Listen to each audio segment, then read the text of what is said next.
السلام عليكم ورحمة الله وبركاته. اللهم صل وسلم وبارك على سيدنا محمد وعلى آله وصحبه أجمعين. وحشتوني جدا جدا.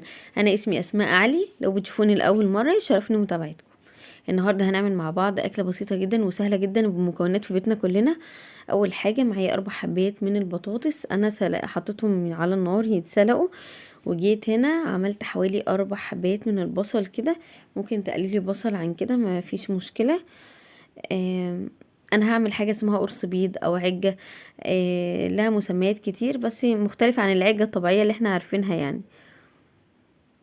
فهنا انا بدات ان انا اتبل البصل بتاعي يدبل بس معايا شويه، وعملت حوالي نص شفشق كده من الطماطم،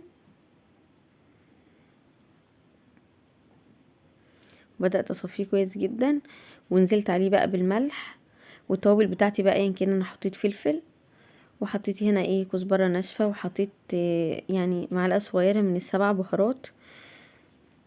التوابل طبعا زي ما قلنا بترجع لكم انتوا. خلاص البطاطس استوت معايا وهرستها كويس جدا.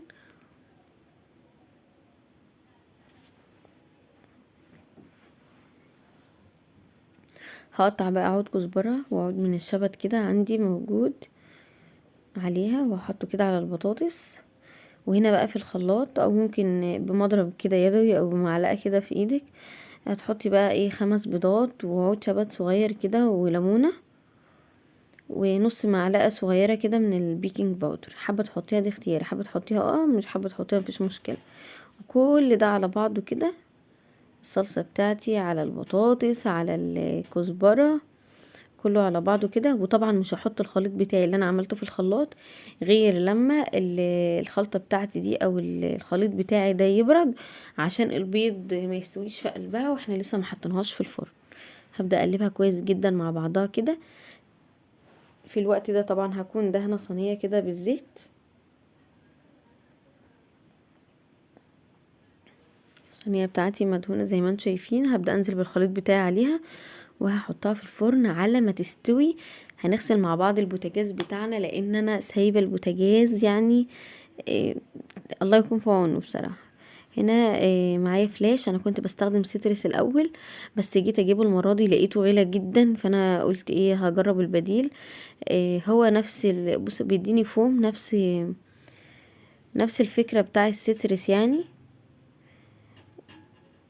ومش بيحرق الاستانلس ولا اي حاجه. هتشوفوا معايا دلوقتي. انا جبت الفلاش دي ب35 جنيه. سترس عدى يعني، انا كنت بجيبه الاول ب50، دلوقتي عدى. فانا قلت هجرب البديل ده، بصراحة يعني عجبني.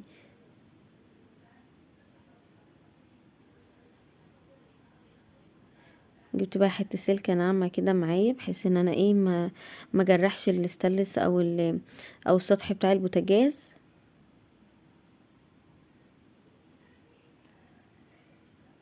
وهبدأ انضف فيه كده.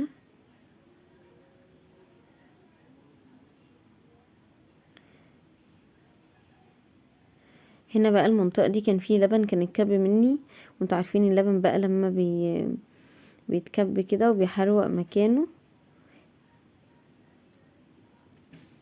انا كنت قاصده ان انا اسيب البوتاجاز كده كمان عشان اجرب معاكم المنظف الجديد اللي انا جايباه.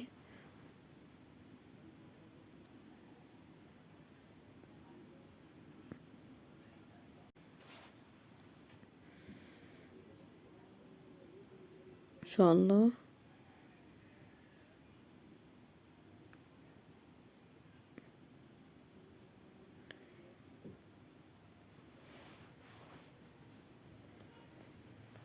شايفين ما شاء الله لا قوه الا بالله، شايفين النتيجه بجد حلو جدا. بعد طبعا ما نضفته ومسحته ولمعته خلاص، بجد ما شاء الله لا قوه الا بالله. انا ما حبيتش ان انا اطول عليكم الفيديو. تعالوا بقى نطلع الصينيه بتاعتنا من الفرن. بجد جميله جدا. انا مش عارفه انتوا ممكن تكونوا بتقولوا عليها إيه، في ناس بتقول عجه، بس الناس ما يعني العجه مش بيتحط عليها صلصه طماطم او كده، انما دي هنا بيقولوا عليها قرص بيض، يعني في المكان اللي انا عايشه فيه دلوقتي. وانا اتعلمتها منهم بالطريقه دي، بجد طعمها حلو قوي. شايفين شكلها؟ نبدا نقطعها مع بعض كده.